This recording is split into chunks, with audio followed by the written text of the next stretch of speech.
오늘 함께 하실 성경은 베드로후서 1장 1절부터 9절까지입니다. 교독하겠습니다. 예수 그리스도의 종과 사도인 시몬 베드로는 우리 하나님과 구주 예수 그리스도의 의를 힘입어 동일하게 보배로운 믿음을 우리와 같이 받은 자들에게 편지하노니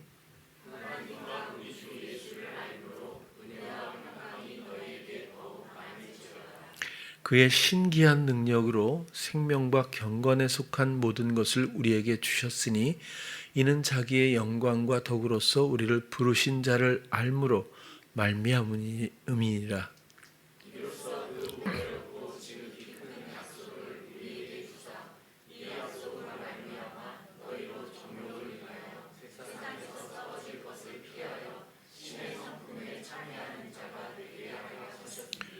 이러므로 너희가 더욱 힘써 너희 믿음의 덕의 지식을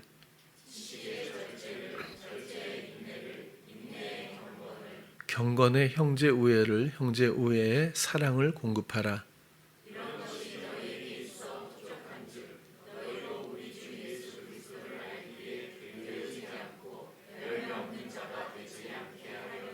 함께 이런 것이 없는 자는 소경이라 원시치 못하고 그의 옛죄를 깨끗게 하심을 잊었느니라. 아멘. 오늘은 늘 그렇듯이 절기가 실감은 나진 않지만 추수감사 주일로 우리의 마음에 그런 감사함으로 예배를 드리려고 해요. 지금은 이제 우리는 뭐 농사를 짓진 않으니까 조금 실감은 안 나더라도 이것은 세상적이고 육적인 어떤 그런 개념은 아니겠죠. 뭐 물론 세상적이고 육적인 그런 개념에서도 모든 것이 하나님의 은혜고 또 인도하심이고 공급하심이기 때문에 그런 것들 하나하나까지도 삶의 모든 것들이 감사해야 마땅하겠지만 오늘은 특별히 한 해 동안에 우리가 과연 얼마나 영적인 열매를 맺고 또 그런 인식 가운데서 인도를 받았고 결국 열매라고 하는 것은 하나님의 뜻의 결실 아니겠습니까?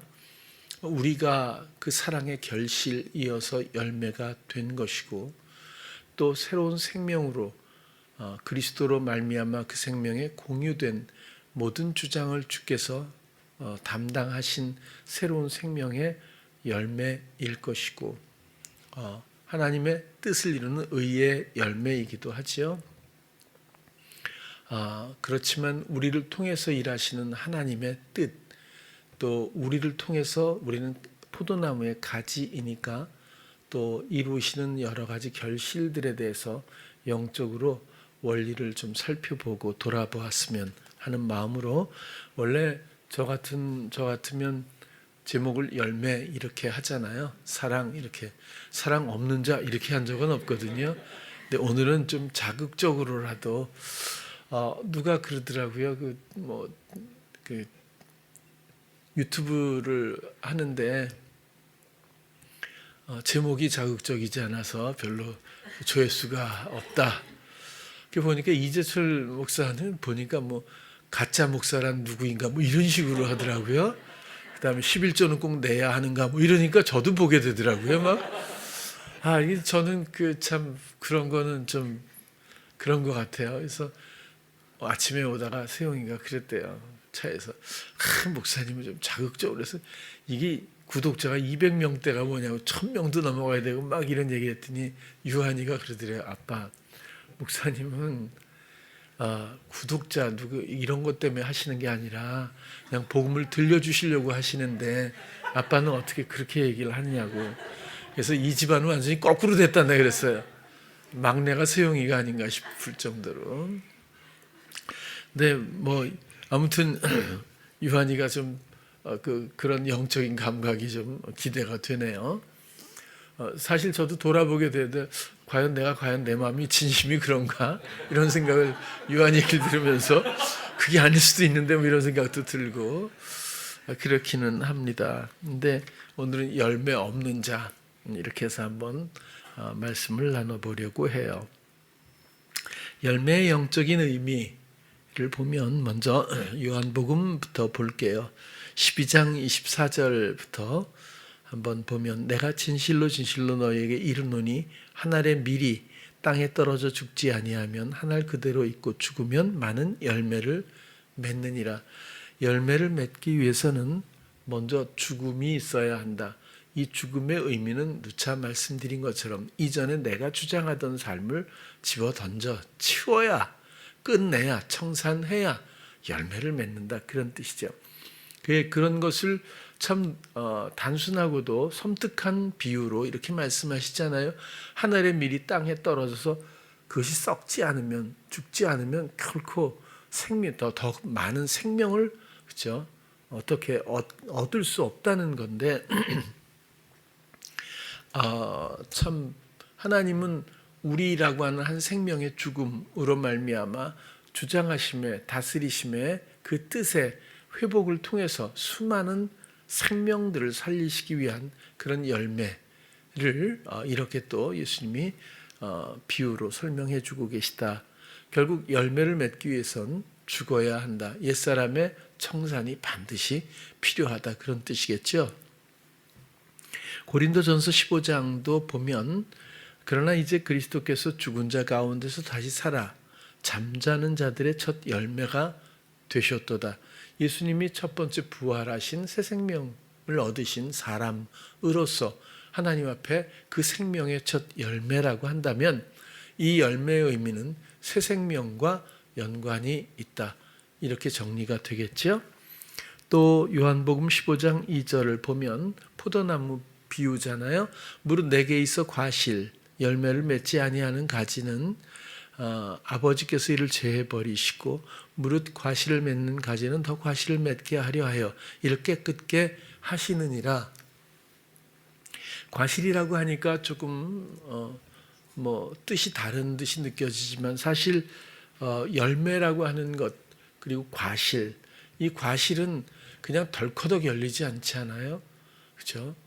이 과실이 열리기 전까지는 농부의 수고도 있어야 하고 또 일정 시간과 또 여러 가지 기후의 문제나 토양의 문제, 나무의 건강함, 다양성이 집합되어서 결국에는 건강한 튼실한 과실, 열매를 맺게 되는 것 같아요. 어쨌든 여기서 보면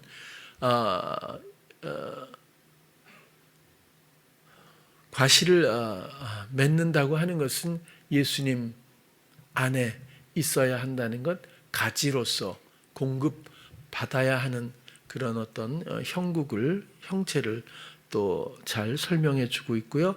그 뒤에 5절도 한번 보겠습니다.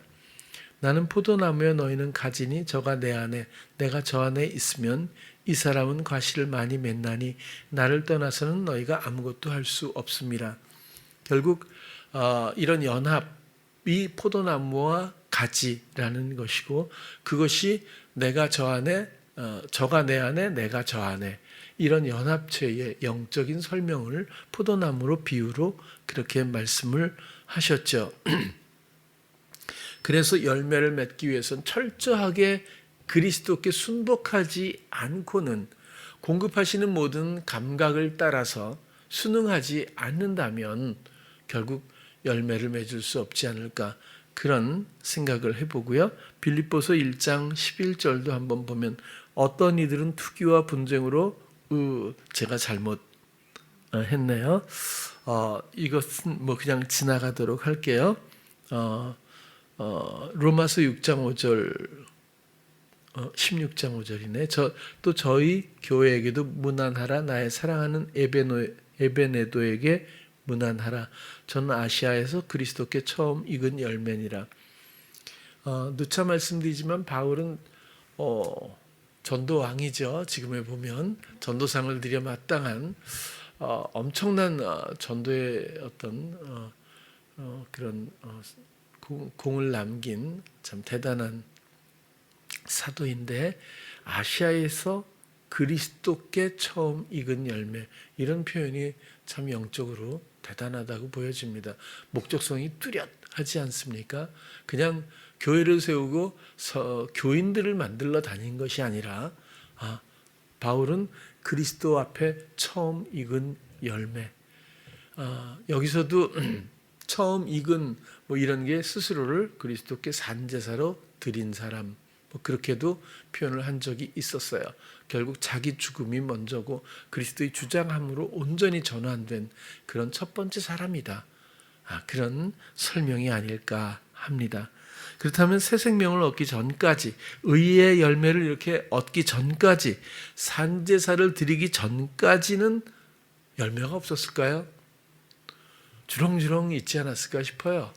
죄와 사망의 결실들이 정말 온몸에 혹처럼 우리가 얼마나 많은 열매를 뿌리고 다녔는지 그렇게 생각이 들어요.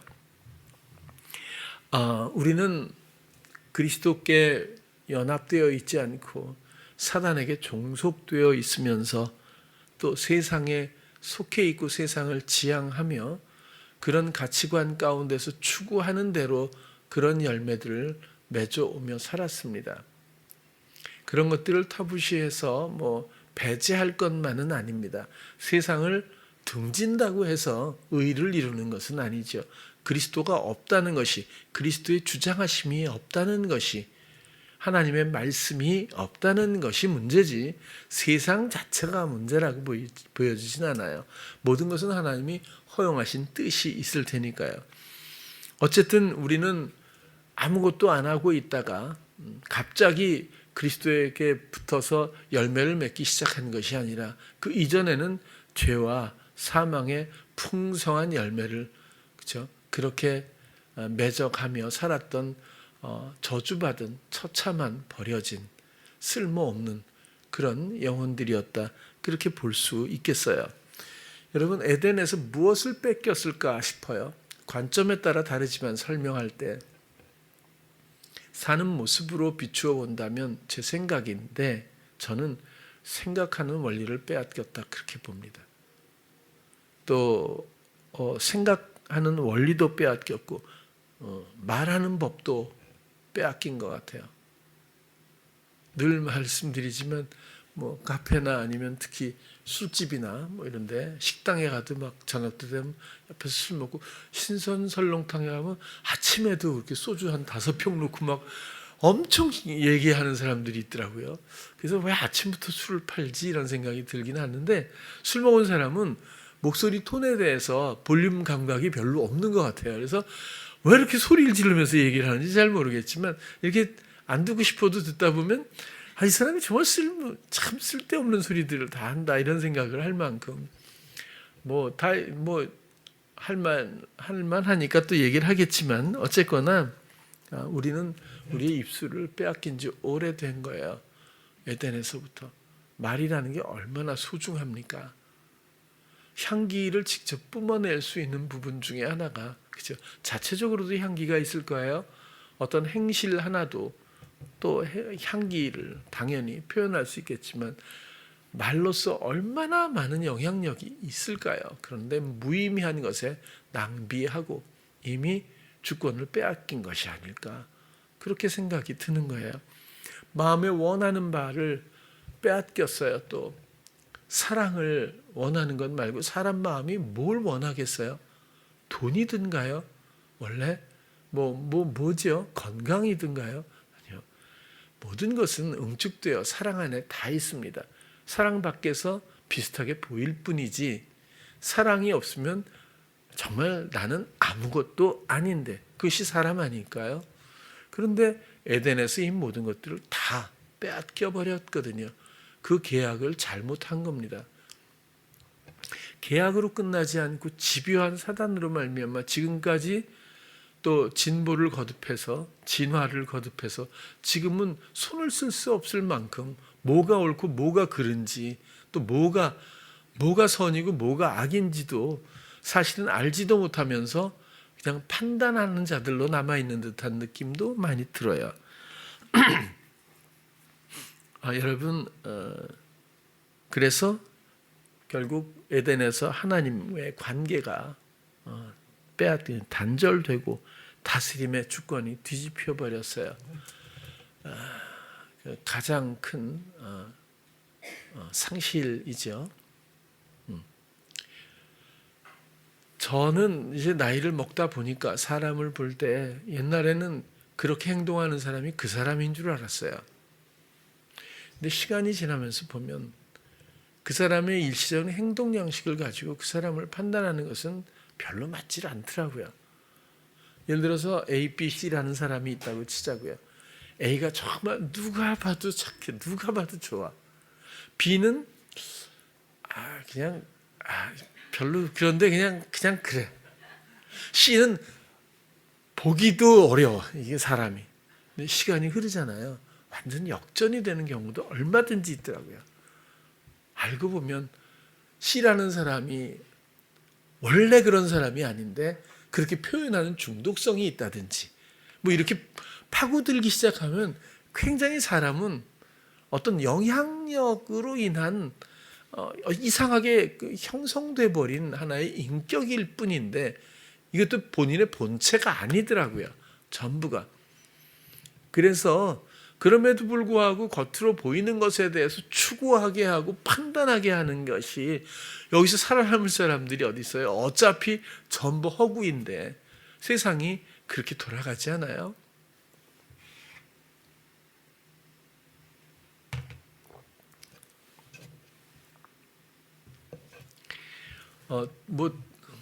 저는 이 강대상에서 특히 정치 얘기를 잘 안 하는 편이에요. 왜냐하면 우리 교회가 또 반쪽이 될까봐. 근데 여러분 좌우 이런 거 하지 마세요. 개념이에요. 그리고 이념일 뿐이잖아요. 왜 누구를 편들어요? 주님만 사랑하세요. 그냥 그 뭐 우파가 되라든지 이런 얘기를 하는 거 아니에요. 저 문자 엄청 옵니다. 카톡으로 뭐 목사님들 이쪽 있고 장로님들도 이쪽이 많잖아요. 굉장히 좀 그래서 저는 뭐 얘기를 잘 안 하는 편이긴 한데 또 뭐 얘기하다가 또 엉뚱하게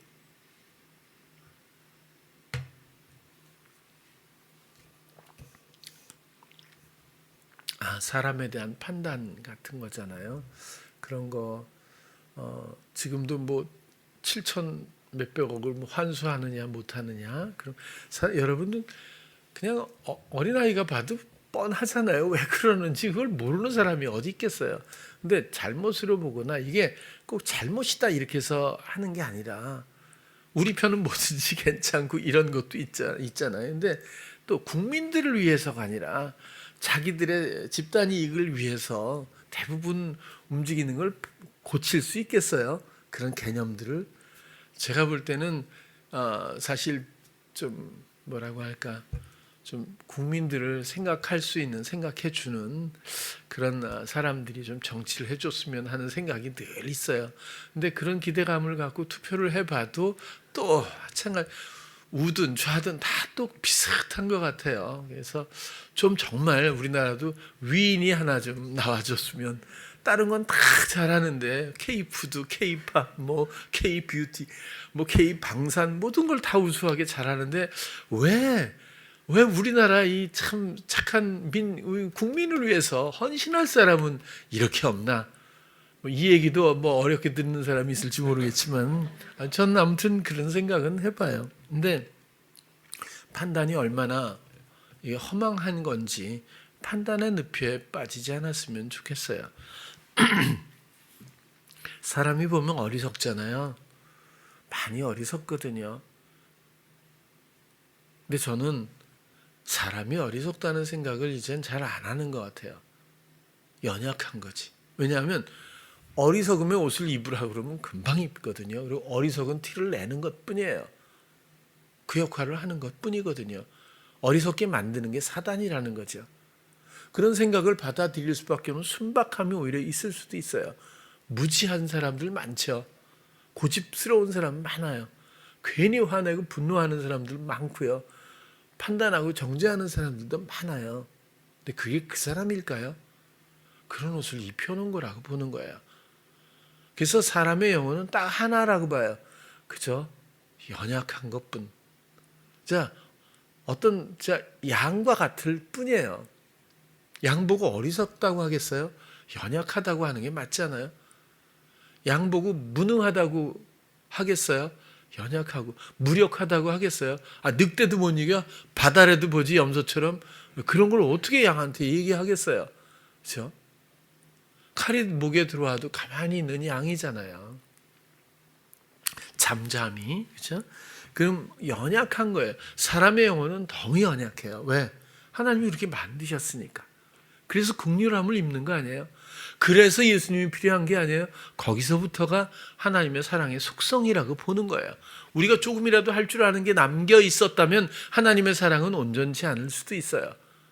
제가 지나치게 얘기하는지 모르지만 하나님의 사랑은 우리의 전부가 되길 원하고 우리만을 향해서 우리가 원하는 모든 것들이 되길 원하시는 사랑의 그 속성이 견디질 못할 거라고요. 이 정도는 내가 할게요. 이렇게 해서 얘기하는 사람은 내가 볼 땐 사랑을 잘 모르는 것 같아요. 물론 사랑하고 있으면서도 사랑을 잘 정리를 안 해봤을 수도 있겠죠. 그럼에도 불구하고 하나님은 사랑하고 있고 완전히 사랑하는 관계라고 하는 것은 의심의 여지가 없을 거예요. 그것마저도 여러 개념들이 속임을 당하고 있으니까. 죄성들이 사람에게 있죠. 사람을 판단하게 하는 게 사단이에요. 그렇지 않습니까? 그런데 이것은 부추김에 의한 중독일 뿐입니다. 그런 것에 중독됐을 뿐이지. 그러니까 우리는 죄가 어디서부터 무엇이 얼만큼 죄인지 믿는 사람들조차도 잘 정돈이 안 돼 있어요. 이론으로는 돼 있죠. 하나님께 대한 불순종.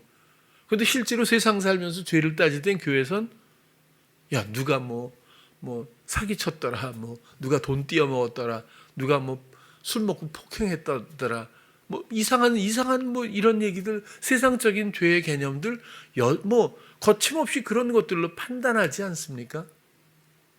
연약한 영혼을 위한 주님께 그 영혼에 대해서 어떻게 생각하시는지를 물어보면 다 좋은 얘기를 하시지는 않을 수 있지만 어쨌거나 주님이 그 영혼을 바라보는 그 마음을 순간 감각하는 그 순간에 비로소 나와 주님의 관계가 선명하게 정리된다고 봐요. 그분의 생각이 아니면 나는 연약함 때문에 또 시험에 들을 수밖에 없거든요. 우리가 판단하지 않으려고 애쓰는 것도 연약한 꼴불견이라고 볼 수도 있어요. 그렇죠? 자기가 안 해보려고 또 그러잖아요. 연약하면서. 연약하다는 건 뭐예요?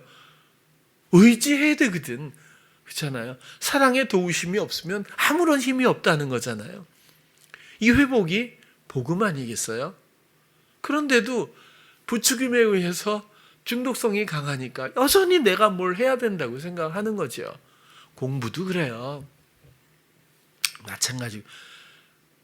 그렇게 해서 의지하면 공부를 잘할 수 있어요? 이렇게 되면 아직 정리가 안 된 거고요. 모토로 잘해요. 왜 잘하죠? 꼭 잘해야 되나요? 꼭 그런 것도 아니에요. 공부를 잘하면 좋은 학교 가고 좋은 직장을 그러면 어떻게 되는 거죠? 그렇죠? 그런다고 잘 되니. 중국에서 한 달에 1,100만 원인가 월급 받으면 엄청 잘 나가는 사람이잖아요. 근데 요즘엔 핸드폰만 열면 유튜브가 먼저 나오니까 아무튼 그냥 궁금한 제목 때문에 저도 그냥 이렇게 누르게 되는 게 있는데 1,100만 원씩이나 받은 34살 먹은 사람이 결혼을 했는데 여자가 너무 이쁘더라는 거예요. 그래서 결혼했대. 그런데 몇 년 동안이더라? 몇 년 동안 둘이 잠자리를 같이 한 건 몇 번밖에 안 된대. 백권사님 아마 봤나 보다. 그죠? 이미 알고 있는 듯이 공감을 하시는데 그죠? 그런 게 있었잖아요. 근데 이 여자가 월급 타는 대로 전부 쇼핑 중독으로 백 하나에 200만 원, 그다음에 옷을 사도 명품, 그다음에 색깔만 다른 걸로 여러 벌 이런 식으로 해가지고 나만 아는 게 없어갖고 결국 남자가 이혼당하고 직업도 다 쫓겨나고 배달원을 한다는 거예요. 그런데 이 여자를 만나기 전까지는 중국에서 그 정도면 한국에서도 성공한 걸 텐데 인생적으로 그죠? 결혼 잘해야 합니다. 근데 어쨌거나 이게 허영심을 어떻게 견디겠어요 이거를. 그리고 그런 중독은 진짜 이건 아마 남자가 컨트롤이 안 될 것 같아요 대부분. 근데 어쨌거나 간에 이런 변수가 이런 경우 하나뿐일까요? 얼마든지 있죠. 그런 게 없다고 해서 과연 행복할까요? 그렇죠? 그래서 오죽하면 보편적으로 그러잖아요. 인생은 무지개, 그렇죠? 무지개를 쫓는 거라고. 무지개를 찾아 다니시나요? 그렇죠? 이런 게 공감이 좀 많이 되지 않습니까? 그래서 사람은 단지 연약할 뿐이고 사랑의 도움이 없이는 돌보심이 없으면 아무것도 아닌 것 같아요. 그래서 그 사랑을 믿어드리는 것이 믿음이에요. 산을 옮길 만한 믿음이 있어도 사랑이 없으면 내가 아무것도 아니라고 또 그러잖아요. 이렇게 옛사람의 연약한 가운데서 죄성 그리고 여러 가지 중독성 그다음에 여러 가지 옛사람의 이런 인격으로 옷을 입고 있는 이 옛사람의 상태를 벗어버리는 산제사를 드리지 않고 신앙생활을 한다면 이게 어려운 거죠. 열매 없는 자라는 얘기나 마찬가지거든요. 직결시키면. 그렇게 옛사람의 자기주장적인 부추김에 의한 삶의 동력을 놔둔 채로 기도한다고 해서 뭐가 얼마나 달라질까? 이것을 또 판단하고 정죄하는 개념으로 가면 안 됩니다. 원리로 봐야죠. 이렇게 하면 왜곡된다. 이 자체가 원리가 순리가 안 된다는 뜻을 얘기하는 거예요. 그럼에도 불구하고 하나님은 그런 상태에서 구한다고 해도 은혜를 반드시 주십니다. 그래서 오해하게 만드는 게 또 사단이라는 거예요. 하나님은 세상을 사랑하셨어요. 세상을 지으신 분도 하나님이에요. 여기 존속하고 있는 사단이나 사단의 졸개들이나 여러 가지 회방의 이런 시험이나 이런 기운들이나 모든 것들도 하나님이 지으셨어요. 이런 것들이 모였을 때 이런 모든 조화를 통통 틀어서 정말 대단한 작품으로 이 세상을 지으신 거거든요. 오차 없는 사랑을 이루기 위한 모든 드라마의 요소들이 꽉 차 있다고 보는 거죠. 근데 그 드라마에 나온 악역을 가지고 욕만 하고 드라마가 끝나면 그냥 순박한 뿐이죠. 아무튼 이전에 옛사람의 기반 위에서 믿음을 얘기할 수도 또 기도한다는 것도 감사한다는 것도 어찌 보면 부질없을 수도 있어요. 지나치게 다 한시적으로 일시적으로 끝나버리고 말기 때문에 그렇습니다. 복음은 순간마다 예수님과 함께 사는 것이라고 정리해드렸어요. 예수님으로 말미암는 것입니다. 그것이 사는 거잖아요. 내 생각도 있죠. 번개처럼 벌써 여러 가지 생각들이 좋은 생각도 올 수 있고 판단도 올 수 있을 거예요. 그러나 내 생각은 이제 전혀 중요하지 않죠. 왜? 내 생각대로 사는 나가 더 이상은 아니다 했을 때 나의 산제사가 그런 이루어진 것이니까 그런 마음, 그런 거부감을 갖고 나를 부인하고 그리스도께 모든 생각을 여쭈면 그러면은 정말 느껴지고 알게 되고 생각이 나거든요. 근데 이것을 거절하지 않고 뭔가 바라는 것을 가지고 예수님께 하면 안 들리죠. 접속이 안 되니까. 그러면 응답이 없다고 또 얘기를 한다고요. 또 그거 갖고도 불만하고. 그렇다고 해서 또 다시 안 보는 것도 아니고 또 문제가 생기면 또 똑같이 해요. 그래 놓고 또 안 된다고 이야기하고 그러잖아요. 내가 원하는 것이 안 된다고 힘들어하고 있잖아요. 그 길로 가면 더 중독성이 강해질 뿐인데도 불구하고 생각의 흐름, 마음에 원하는 것들, 말의 주인, 행동의 동기 이런 것들이 예수 그리스도로 말미암아야 마땅합니다. 그래야 열매를 우리가 이야기할 수 있지 않을까 그런 생각이거든요. 그런데도 불구하고 아직도 홀로 자기 생각, 성향적 생각에 이끌려서 순간마다 그 인격의 옷을 입고 그 역할을 감당하는 모습들을 많이 보게 돼요. 철저한 속임입니다. 사람은 너나 할 것 없이 지독하게 연약해요. 완벽하게 연약해요. 오직 주님의 사랑의 돌보심 말고는 방법이 더 이상의 어떤 여지가 없다고 보여집니다. 모두가 온 마음과 감각을 주께 드려 주님을 사랑하고 신뢰하며 오직 주님의 돌보심을 받기를 정말 바랍니다. 오늘 본문을 다시 한번 보면 3절을 한번 볼게요. 그의 신기하다는 것은 신성의 이런 뜻이에요. 사실은 하나님의 이런 뜻이나 마찬가지거든요. 그의 신성의 하나님의 능력으로 생명과 경건에 속한 모든 것을 우리에게 주셨으니, 생명과 경건에 속한 모든 것을 우리에게 주셨다. 우리에게 주셨다고 하는 단어도 보면 희생, 제물, 선물, 무료로 주다 이런 뜻이래요. 이는 자기의 영광과 덕으로서 우리를 부르신 자를 알므로 말미암음이라. 알므로 에피그노시스인데, 에피는 무엇에 대하여, 그노시스는 인식하다, 완전 식별, 확신하다, 말할 수 있다, 뭐 그런 거거든요. 8절로 한번 넘어가 볼게요. 제가 오늘 같이 보고 싶었던 것이 8절인데요. 이런 것이 위에 쭉 설명하고, 이런 것이 너희에게 있어 흡족한즉 너희로 우리 주 예수 그리스도를 알기에 게으르지 않고 열매 없는 자가 되지 않게 하려니와. 9절도 볼까요? 이런 것이 없는 자는 소경이라. 여기서 소경이 되어 있지만 영적으로 앞을 보지 못하고 있다, 이런 뜻. 영적으로 보지 못하고 있다 이런 뜻이고요. 원시치 못하고, 이런 단어는 지금 안 쓰잖아요. 근데 이건 뭐냐, 멀리 보지 못하고 이 소리예요. 근데 원시치 못하고 이렇게 돼 있잖아요. 그러니까 영적으로 보지 못하고 또 멀리 보지 못하고 그의 옛 죄를 깨끗게 하심을 잊었다. 깨끗함을 받지 않은 게 아니거든요. 그리스도는 모든 죄를 씻으셨어요. 그리고 그것을 경험한 성도임에도 불구하고 그것을 잊어버린 사람처럼 살고 되돌아갔다는 거예요. 그래서 8절의 얘기가 그거거든요.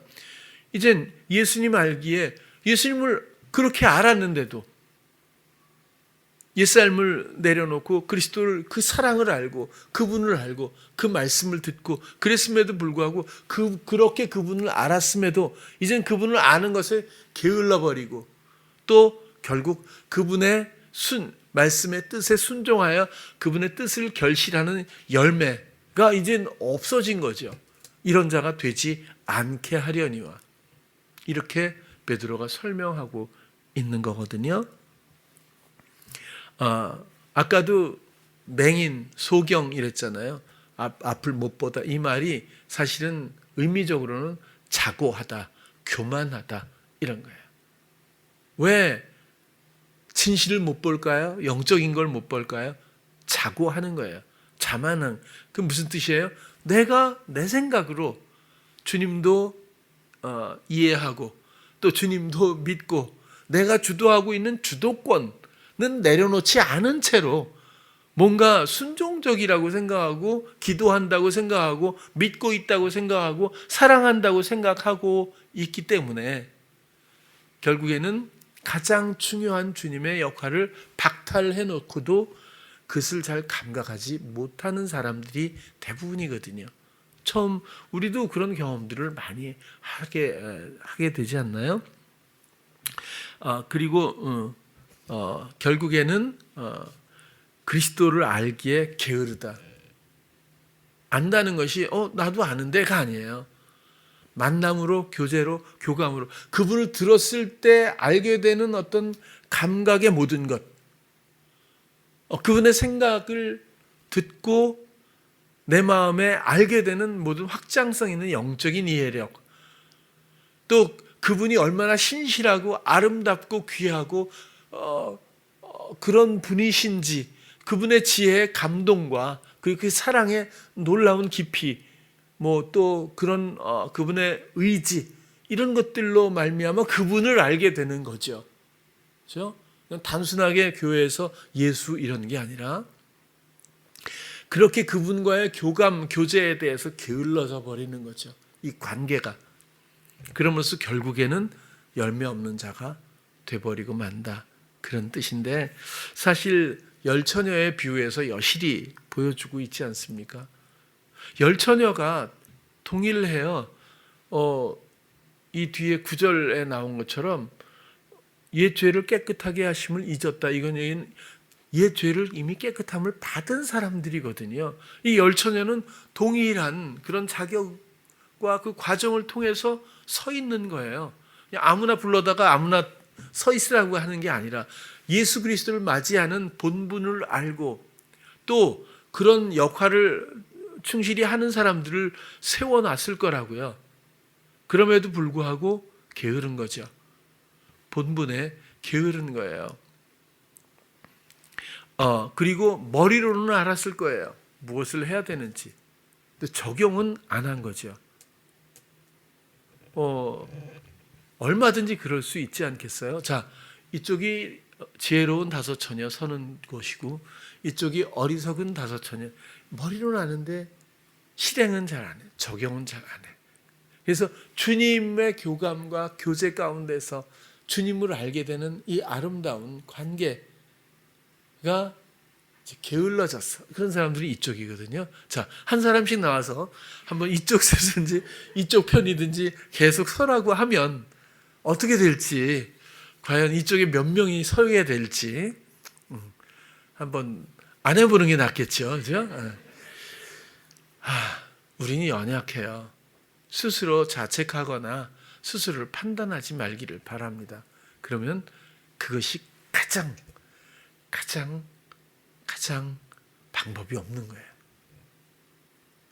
남보다 자기 자신을 그렇게 여기는 순간 정말 방법이 없어요. 제가 볼 때는 자기 자신을 판단하기 시작하면 자고하는 것도 방법이 안 보이잖아요. 자책하는 것도 방법이 거의 없어요. 그냥 우리의 본분을 알고 의지하는 것뿐이에요. 우리는 혼자 존립이 안 됩니다. 가지가 어떻게 혼자서 존립이 되겠어요? 무슨 뿌리가 있습니까? 나무에 붙어 있지 않으면 이건 정말 아무것도 아니거든요. 나무는 나무 자신만을 위해 살다가 귀찮은 가지가 왜 옆에 붙어 있어?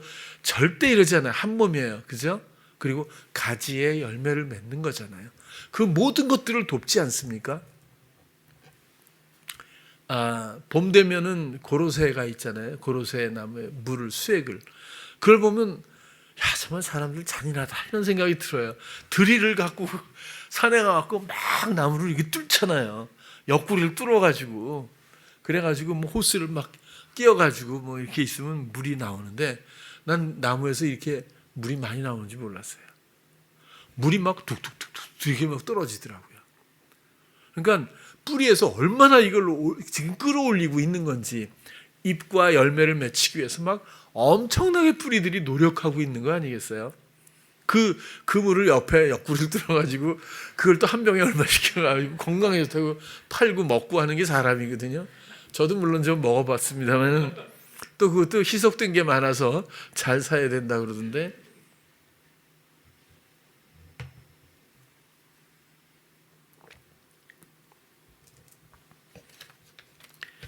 어리석은 다섯 처녀는 모르는 것이 아니고 주님에 대한 생명의 일, 의의 관계를 잊음으로 자고하고 게으름으로 멀리 보지 못하고 도태되는 그런 열매 없는 자로 또 시험에 들게 되는 것, 사단의 일이죠.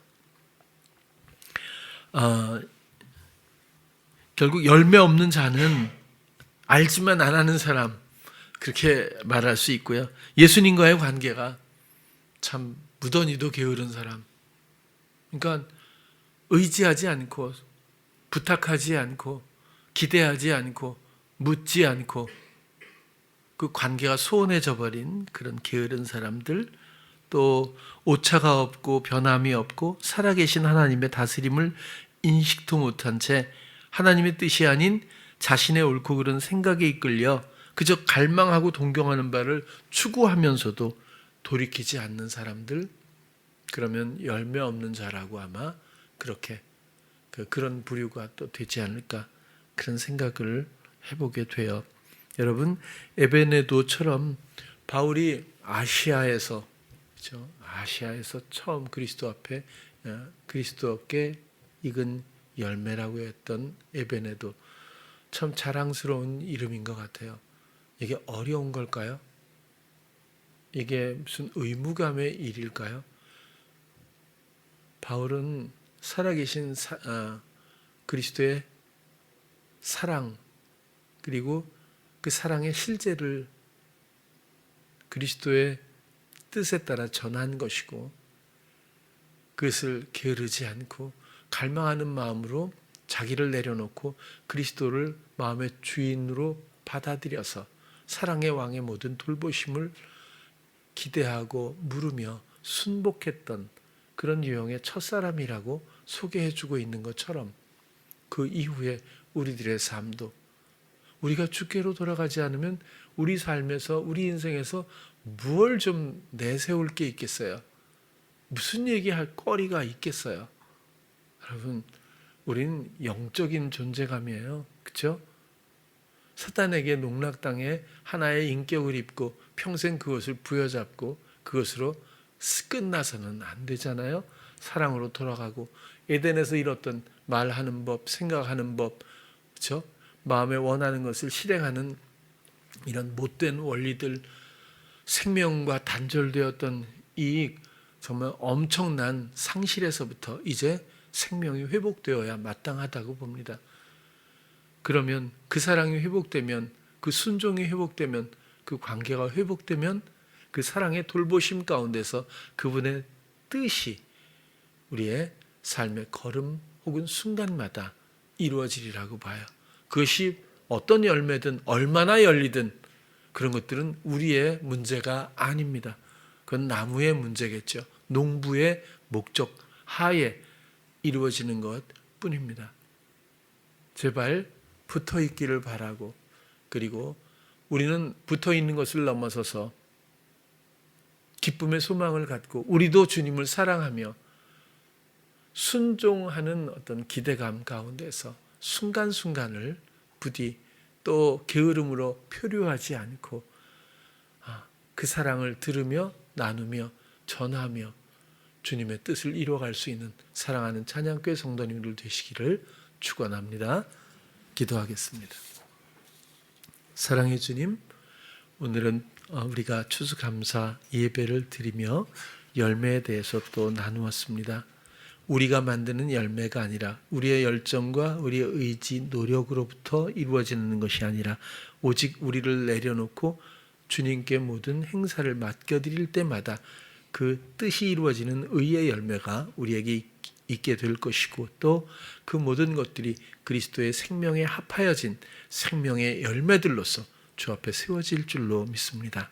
주께서 이루신 생명의 회복을 마음껏 누리며 또 열매 맺는 자들 모두 삼아 주시옵소서. 예수님 이름으로 기도드렸습니다. 아멘.